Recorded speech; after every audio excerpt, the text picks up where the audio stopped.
Read the excerpt and then answer the questions on the next page. I gave them food and hastened to the park through the gathering twilight. My husband and son had spread a mattress under the protecting branches of some bushes, with a great eucalyptus tree towering over us.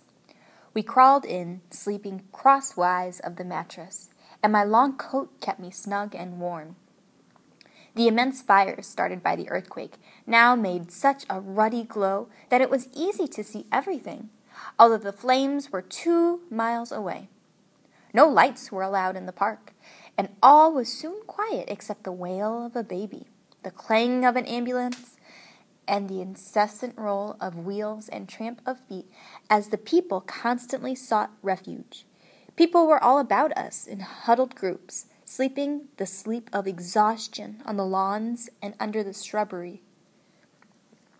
Late in the night I heard a cry, "Bakers wanted! Bakers wanted!" over and over, the first cry of a stricken people for bread.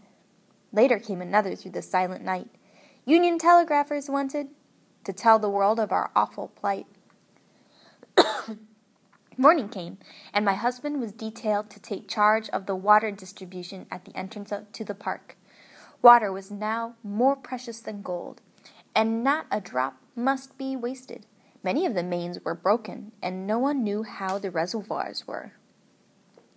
A large iron cauldron was secured from the engineer of the park, and 2 stonemasons volunteered their aid.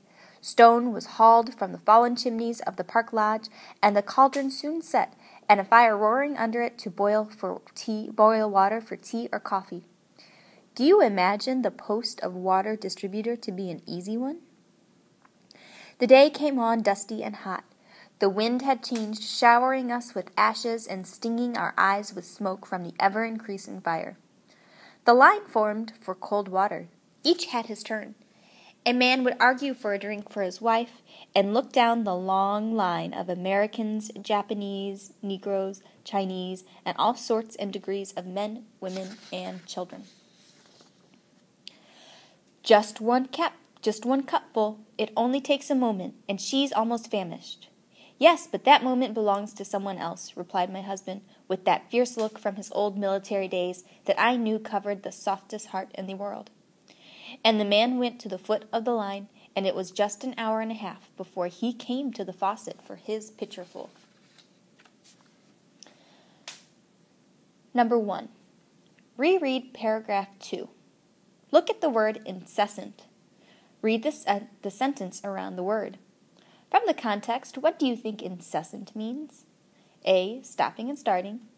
B. Continuous and non-stop. C. Occasional. D. Noisy and loud. Number 2. Reread paragraph 3. Look at the word plight. Based on the way Emma Burke uses this word, which of the following has a similar meaning to plight? A. Luck. B. Troubles. C. Earthquake. D. Story. Number 3. Emma Burke uses the figurative language, water was now more precious than gold. What does she mean by this? How do you know? Number 4. How does Emma Burke introduce, illustrate, and elaborate on the relief camps? How does she explain the relief camps so that we have a clear idea of what it was like? How does she add more detail? Fill out the table.